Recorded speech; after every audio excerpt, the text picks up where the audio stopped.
အားလုံးပဲမင်္ဂလာပါဗျာဖော်ဖော်ရဲ့စီ channel ပြန်လည်ပြီးတော့ကြိုဆိုလိုက်ပါတယ်အရင်ဆုံးကျွန်တော်တို့ဒါနယူကာဆယ်နဲ့ဒီလီဗာပူးရဲ့ပွဲစဉ်ပြီးသွားတဲ့အချိန်မှာပေါ့လေကျွန်တော်တခုပြောချင်တာကျွန်တော်တို့ဒီရာဒီမှာခေါ်ထားတဲ့ပေါင်136တန်ပေးရတယ်ကျွန်တော် Florian Vert ကိုအရင်တော့ကပြောခဲ့တယ်ပေါ့လေဒါတချို့ကပြောခဲ့တယ်ကျွန်တော်တို့ဒီတခြားပရိသတ်တွေရောပေါ့လေအဲ့တော့ Florian Vert ကဂျင်းထည့်ပြီးဂျင်းမိပြီဆိုပြီးတော့ဒါရာဒီအစပိုင်းတော့ကသူ့အနေနဲ့ရုံးကန်ရတယ်ကျွန်တော်တို့ဒါအတင်းနဲ့ကျွန်တော်တို့ဒီဖောက်ပြောမယ်ဆိုလို့ရှိရင်အတင်းရဲ့ဒီ foundation မှာဆိုလို့ရှိရင်အမဝင်သေးတာနောက်ပြီးတော့သူ့အနေနဲ့ဒါကျွန်တော်တို့ Premier League နဲ့ဒီ Bundesliga နဲ့ Premier League ကိုပြောင်းရွှေ့လာတဲ့အခါမှာတားမကျသေးတာတွေနောက်ပြီးတော့ဒီအတင်းဘော်တွေနဲ့ပေါ့လေသူ့အနေနဲ့အချိတ်ဆက်မမီသေးတာဒါတွေကိုကျွန်တော်တို့တချို့ဒီပြောကြရပေါ့လေဒါ Florian Vert ကဂျင်းထဲသွားဂျင်းပြီးသွားပြီဆိုပြီးတော့အဲ့တော့အဲ့ဒီတောသားတွေစောက်တောသားတွေကျွန်တော်ပြောချင်တာလက်ကြည့်လိုက်Florian Vert ဂျင်းထဲတာလားမထဲဘူးလားဆိုတော့လက်ကြည့်လိုက်အဲ့တော့ကျွန်တော်အားလုံးကလည်းကျွန်တော်ပြောခဲ့တယ်ကျွန်တော်တို့အချိန်တစ်ခုတော့ပေးရမယ် Florian Vert ကိုဘာဖြစ်လို့လဲဆိုတော့သူ့အနေနဲ့ဒါနေရာတစ်တစ်ခုကိုပြောင်းလာဖြစ်လို့ချက်ချင်းတော့တားကြမှာမဟုတ်ပြီးတော့ Florian Vert ကစားခဲ့တဲ့ပွဲတွေကျွန်တော်တို့ဒီ YouTube မှာကျွန်တော်တို့သူနဲ့နာမည်ထွက်တယ်ရ highlight တွေကျွန်တော်ပြန်ကြည့်တယ်သူ့ရဲ့ကစားကွက်တွေကျွန်တော်အရင်ကြိုက်တယ်ပြီးတော့ဒီကျွန်တော်တို့ Champions League ပွဲတွေမှာဆိုလို့ရှိရင်ကျွန်တော်တို့ကဒီဘောလုံးကစားရတဲ့လူတွေဆိုတော့ကျွန်တော်တို့ဒီအဲ့ဒီ Florian Vert ဒီလီဗာပူးဆင်နဲ့တခြားအသင်းတွေရဲ့ပွဲတွေဆိုလို့ရှိရင်ကျွန်တော်တို့ကြည့်ဘူးတယ်ပေါ့လေပြီးတော့ဒီဂျာမန်မှာဆိုလို့ရှိရင်လည်းအဲ့လိုမျိုးကြည့်ဘူးတယ်ကျွန်တော်တို့ဒီပြီးခဲ့တဲ့ဒီအလွန်ဆိုကိုင်တဲ့ရာသီတွေတော့ဆိုကျွန်တော်တို့အဲ့ဒီလီဗာပူးဆင်ရဲ့ပွဲတွေကိုကျွန်တော်တို့ကစားတဲ့အခါမှာကျွန်တော်ဘောလုံးပွဲကြည့်ဘူးတယ်ပေါ့လေကြည့်ပြတယ်အဲ့ဒါကြောင့်မို့ကျွန်တော်ဒီ Florian Vert ကိုကျွန်တော်အားထဲကနေပြီးတော့သတိထားမိနေတာပေါ့လေအဲ့တော့လီဗာပူးအသင်းမှာသူကျွန်တော်တို့ဖြစ်လာလိမ့်မယ်လို့ကျွန်တော်ထင်ဒါပေမဲ့အခုလည်းကျွန်တော်အများကြီးတော့မပြောပြပါဒါပေမဲ့ကျွန်တော်တို့ယုံကြည်တယ်ဒီထက်ပိုပြီးတော့ပဲတိုးတက်လာဖို့ရှိတယ်သူစောက်ရုပ်သွားဖို့မရှိပါလေဒါကတယောက်တည်းပေါ်မူတည်တာမဟုတ်ဒါအသင်းပေါ်လည်းမူတည်တယ်အသင်းရဲ့စီမျောမှုမှာ तू ကဒီအဝင်ခွင့်ကြရှိအောင်လိုက်ပြီးတော့သွားတာဖြစ်တဲ့အတွက်ကြောင့်ကစားဒီကစားကွက်ပေါ်လေဒီနီးပြရဲ့နီးစနစ်ပိုင်းအဲ့လိုမျိုးအများကြီးတက်ဆိုင်နေလို့ထင်နောက်ပြီးတော့ကျွန်တော်တို့ဒါဟူကိုအီဂီတီကိုအီဂီတီကတကယ်တော့ဒါနယူကာဆယ်ကိုရောက်ဖို့ဆိုပြီးတော့ဒါနယူကာဆယ်ကကမ်းလှမ်းခဲ့ပြီးတော့လီဗာပူးအသင်းကဒါ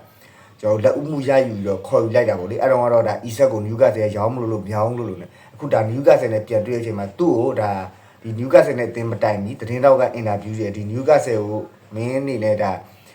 ရောက်ဖို့အတွက်နီးစပ်ခဲ့သေးတယ်ဟုတ်လားဆိုပြီးတော့မေးတယ်နောက်ပြီးတော့အခုနယူကာဆယ်နဲ့ပြန်ပြီးတော့တွေ့ရမယ့်ပွဲမှာမင်းဘယ်လိုမျိုး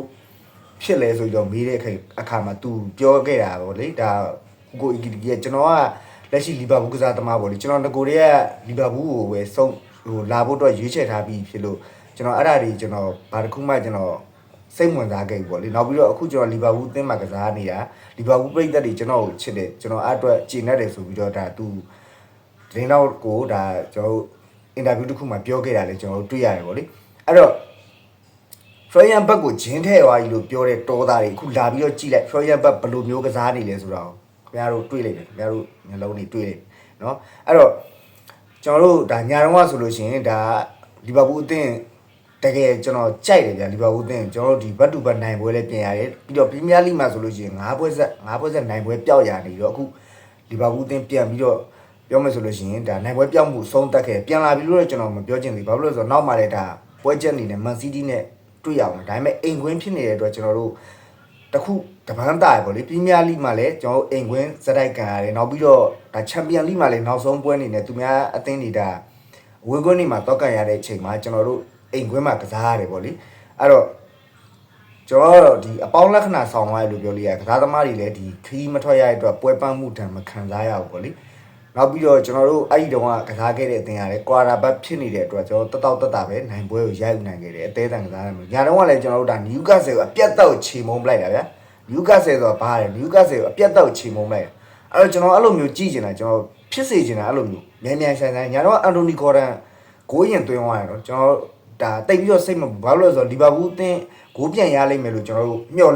လင့်ချက်ရှိတယ်ပေါ့လေဒါကစားတဲ့ပုံစံကိုကြည့်ပြီးတော့မျှော်လင့်လို့ရတယ်အဲ့တော့ကျွန်တော်တို့မင်းညာဆိုလို့ရှိရင်ဒါမိုဆာလာဆိုလို့ရှိရင်လည်းအနေဆုံးသူ့အနေနဲ့တကိုးလောက်တော့ရခဲ့တယ်မိုဆာလာဆိုလို့ရှိရင်သူလွတ်ထွက်သွားတာဒီရှိတယ်ပေါ့လေဒါပေမဲ့သူဂိုးဖြစ်တော့မပြောင်းလဲနိုင်ခဲ့ဒါပေမဲ့ဖန်တီးမှုတစ်ချိန်တော့ပြုလုပ်သွားပြီးခဲ့တယ်ဒါ68မိနစ်မှာ Florian Vert ကိုဒါဖန်တီးပေးခဲ့ Florian Vert ကန်ထည့်သွားတယ်တော်တော်လေးမိုက်ပါတယ်နောက်ပြီးတော့ပထမဆုံးဂိုးဆိုရင်ဒါကျွန်တော်တို့အန်တိုနီဂေါ်ဒန်တွင်းသွားတယ်ပြီးတော့ကျွန်တော်တို့လီဗာပူးဘက်ကခြေပဂိုးဆိုလို့ရှိရင်42မိနစ်မှာဆိုရင်ကျွန်တော်တို့ Florian နဲ့ဒီ Hugo Ekitike ရဲ့တွဲလုံးတွေပေါ့လေသူတို့နှစ်ယောက်ရဲ့တွဲလုံးတွေကနေပြီးတော့ဒါရှုပ်ရက်ခတ်နေတဲ့ဂျားတွေကနေကျွန်တော်တို့ Newcastle ကဘယ်လိုလဲဆိုတော့သူတကိုးရပြီးတော့ Newcastle ကကျွန်တော်တို့ပိတ်ဆော့ခြင်းတဲ့လို့ပုံစံမျိုးပေါ့လေအဲ့လိုအနေထားမျိုးမှာကျွန်တော် Newcastle ကစားသမားတွေနောက်မှာအများကြီးပဲအဲ့လို no block လို့ပုံစံမျိုးနဲ့ဘလော့ထားတာနှစ်တိုင်းခန်းစစ်နှစ်တိုင်းအဲ့ဒီအများကြီးကြားရနေတော့မှကျွန်တော်တို့ဒါ Florian ဘက်ကဒီလိုမျိုးဟိုတိုးထွက်သွားပြီးတော့ကျွန်တော်တို့ဒါပြန်ချိုးပေးလိုက်တယ်အဲ့တော့ညာဘက်ချောင်းကိုချိုးပေးလိုက်တဲ့အခါမှာဒီ Ekitike ရဲ့ဓာတ်ရိုက်ကိုကန်ထည့်သွားတာလုံးဝရှေးကြီးအဲ့လိုနောက်လုံးလဲဒီ43နှစ်မှာပေါ့လေဟူကို Ekitike ကျွန်တော်တို့ဒါဆွဲတက်လာပြီးတော့ဒါတောက်ထဲကိုကန်ထည့်သွားဆိုလို့ချင်းတကယ်မိုက်ပါတယ်ဟူကို Ekitike ကလည်းခုနောက်ပိုင်းဆိုဒါအတင်းနဲ့အသားကျလာတယ်ပြီးတော့ဂိုးတွေဆိုလို့ရှိရင်ရလာတယ်ပြီးခဲ့တဲ့ဒါကွာတာပတ်နဲ့ပွဲမှာလည်းဒီကစားသမားတွေပဲဂိုးတွေရတယ်အခုဆိုလို့ရှိရင်လည်းဒါဒီကစားသမားတွေပဲဂိုးတွေရတယ်ပြီးတော့မိုဆာလာဆိုလို့ရှိရင်လည်းဒီသူ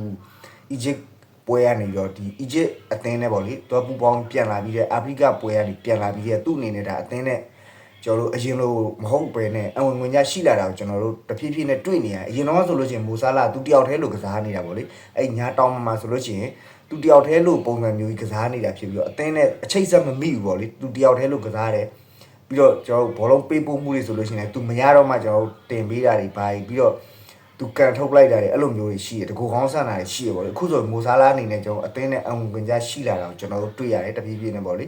အဲ့တော့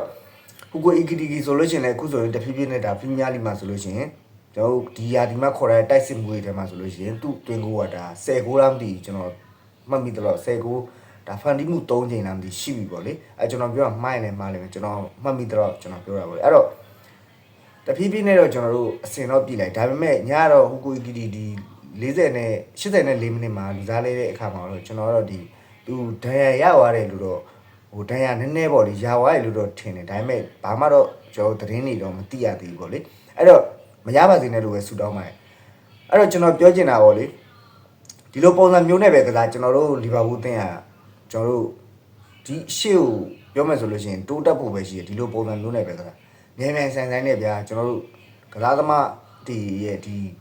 ီပြောမှဆိုလို့နိုင်ကျင်စိတ်တွေကျွန်တော်မြင်တွေ့ရပါလေအဲ့လိုပုံစံမျိုးပဲကျွန်တော်ကြည့်ကျင်တာနောက်ပြီးတော့ညာတော့ကဒါကိုနာတီပေါ့ကိုနာတီဆိုလို့ရှိရင်ဒါ3ပွဲလောက်သူ့အနေနဲ့သူ့ရဲ့ဖခင်ရဲ့ကျမ်းမာရေးအခြေအနေကြောင့်သူ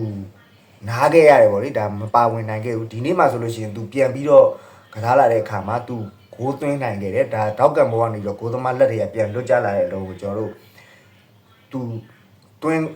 းနိုင်ခဲ့ပေါ့လေသွင်းပြီးတော့သူအောင်ပွဲခံခဲ့တယ်ပြီးတော့ဒါသူ့ရဲ့ဒီဖခင်ကြောင်းပေါ့လေဒါသူကိုသွင်းပြီးတော့ဂုံပြူနိုင်ခဲ့ပြီမဲ့သူဒါကိုယ့်ရဲ့တားတယောက်ရဲ့ခံစားချက်ပေါ့လေဖခင်ရဲ့ဒီကိုကွယ်လွန်သွားခဲ့တယ်လို့ကျွန်တော်တို့သတင်းတွေမှာတော့တွေ့ရပါတော့အဲ့လိုမျိုးကြောင့်ဒါသူမျက်ရည်မစင်နိုင်လို့ငိုကြွေးခဲ့ကျွန်တော်တို့ကိုနာတီတော့ပျော်လဲပျော်နေနောက်ပြီးတော့ကျွန်တော်တို့ကိုယ်တိုင်လည်းဒါကြည်နေနေစိတ်ထဲတကယ်မကောင်းတကယ်ခံစားရတယ်ပေါ့လေအဲအကြောင်းမို့ကျွန်တော်တို့ဒါသူ့အတွက်ဟိုအသင်းနိုင်လို့ဝမ်းသာတာတမျိုးပေါ့လေဒါသူ့အတွက်စိတ်မကောင်းဖြစ်တာတမျိုးပေါ့လေကိုအသင်းမှာကစားနေတဲ့ကစားသမားတယောက်ဖြစ်တဲ့အတွက်ကြောင့်မလို့အဲကျွန်တော်ပြောချင်တာတောသားတွေကျွန်တော်ပြောချင်တာအခုလက်ရှိကျွန်တော် Florian ဘက်ကဂျင်းထဲတာလားတကယ်စစ်လားဆိုတာကျွန်တော်လာကြည့်လိုက်လို့မျက်လုံးတွေနဲ့လာကြည့်လိုက်လို့ကျွန်တော်အဲ့ဒါပဲကျွန်တော်ပြောချင်တယ်။အဲ့လိုဆိုကျွန်တော်တို့အခုဆိုရင်တဖြည်းဖြည်းနဲ့ဒါ Florian ဘက်ကအသားကျလာကျွန်တော်116တန်တယ်ဗျာ။နောက်ဆိုလို့ရင် तू အများကြီးတိုးတက်ဖို့ရှိတယ်။အခုမှဒါအစပဲရှိသေးတာ။စာလုံးရင်းစတရားတီတော့မဆုံးသေးဘူး။အဲ့တော့ကျွန်တော်တို့ဒီလက်ရှိဒိုင်ယန်ရနေတဲ့ဒီ friend ပေါင်နဲ့ကျွန်တော်တို့ကိုနာဘတ်လီရဲ့နေရာမှာဆိုလို့ရှိရင်လည်းအခုကျွန်တော်တို့ဒါ Sobos line ကSobos line ထည့်သုံးတယ်ဗောလေတဖြည်းဖြည်းနဲ့ Sobos line အရင်တော့ဆိုအဲ့နေရာမှာကျွန်တော်မမြင်ဘူးဒါပေမဲ့ Anis Slot လက်ထက်မှာသူ3ရင်းနဲ့တဖြည်းဖြည်းနဲ့တော့မှကျွန်တော်တို့မျက်လုံးထဲမှာမြင်သားတော့ကြာနေပြီဗောလေအဲ့တော့ဒီနေ့ညပွဲနဲ့ပတ်သက်ပြီးတော့ဒါကစားသမားရဲ့အကုန်လုံးသူ့နေရာနဲ့သူအဆင်ပြေကြပါတယ်အကုန်လုံးလည်းနိုင်လိုခြင်းစိတ်ရှိတယ်ကစားတာလည်းမြန်မြန်ဆန်ဆန်တက်ကြွကြွရှိတယ်အဲ့တော့ဒီလိုပုံစံမျိုးပွဲမျိုးတွေပဲကျွန်တော်တို့မြင်နေတယ်ဗျာဘလို့ပဲဖြစ်ဖြစ်ဗောလေနောက်မန်စီးတီးနဲ့ပွဲမှာလည်းဒါအခုချန်ပီယံလိရောကျွန်တော်တို့ပရီးမီးယားလိရောဘတ်တူဘတ်နိုင်ပွဲကြောင့်ကျွန်တော်တို့ဒီပရီးမီးယားလိမှာ၅ပွဲဆက်နိုင်ပွဲပြောင်းမှုလေရှက်တန်းနိုင်ခဲ့တယ်လို့ကျွန်တော်တို့နောက်လာမဲ့ကျွန်တော်တို့ဒီမန်စီးတီးနဲ့ပွဲတော့လည်းတော်တော်လေးကိုအခြေအနေကောင်းသွားခဲ့နောက်ပြီးတော့ကျွန်တော်တို့ဒါနျူကာဆယ်ကိုနိုင်ခဲ့တယ်ဆိုတော့နျူကာဆယ်ညံ့နေလို့စုပ်ပြတ်သက်လို့နိုင်ခဲ့တယ်မို့ကျွန်တော်တို့လီဗာပူးအသင်းကအရန်ကိုကောင်းခဲ့လို့ကျွန်တော်တို့နိုင်ခဲ့တာဖြစ်တယ်အဲ့တော့နျူကာဆယ်ကတုတ်ပြတ်မှုတွေကညာတော့ကျွန်တော်တို့မထင်ထားခဲ့ဒါတွေအများကြီးတွေ့ရပါတယ်ဒါညီကိုတို့လည်းသိတဲ့အတိုင်းပဲပေါ့လေနျူကာဆယ်ကတော်တော်လေးကောင်းတယ်အဲ့တော့လီဗာပူးအသင်းကသူတို့ထပ်ပို့ပြီးတော့ ကောင်းတဲ့အတွက်ခံယူချက်ပြင်းပြတဲ့အတွက်နိုင်လိုခြင်းစိတ်အရန်ပြင်းထန်တဲ့အတွက်ဒါနိုင်သွားခဲ့တာဟူကိုအီကတီတီရဲ့တိုက်စစ်ကလည်း share ပဲဗျာလုံးဝကျွေစင်းသွားမယ်အဲ့တော့ကျွန်တော်တိုက်စစ်မှုတွေဟူကိုဂိုးသွင်းတယ်နောက်ပြီးတော့ Florian Back ဂိုးသွင်းတယ်ဒါမူဆာလာဖန်တီးမှုပြုလုပ်ပြီးတယ်ပြီးတော့ဒါ Florian Back ကလည်းဖန်တီးမှုအစ်စ်တစ်ချိန်မှာပြုလုပ်ပြီးခဲ့တယ်ကျွန်တော်ဟူကိုဂီဆိုလို့ရှိရင်ကျွန်တော်ဟတ်ထွေးရဖို့အတွက်နော်ဒါကျွန်တော်နယူကာဆယ်ကစားသမားနှစ်ယောက်နောက်မှာမှားရနေတော့သူဘောလုံးရပြီးတော့သူနည်းနည်းလောသွားလို့ဒါဘေးဘက်ကိုလွန်ထွက်သွားတော့သူဟတ်ထွေးရပြီလို့ကျွန်တော်ထင်ခဲ့တာပေါ့လေရလဲရစေခြင်းခဲ့တာသူအတွက်ဒါပို့ပြီးတော့ခွန်အားတွေဖြစ်စေခြင်းလို့ပေါ့ဒါကတော့ကျွန်တော်နယူကာဆယ်နဲ့လီဗာပူးအသင်းရဲ့ဒီပွဲပြီးပရိသတ်တယောက်ရဲ့အမြင်လေးကိုလာရောက်ပြောပြခြင်းဖြစ်ပါတယ်ခင်ဗျာကျွန်တော်ပြောကြပါမှားပိုင်လည်းနားလည်ပြပါလို့အားလုံးပဲကျေးဇူးတင်ပါတယ်ကျွန်တော်ဗီဒီယိုလေးနားခွင့်ပြုပါမယ်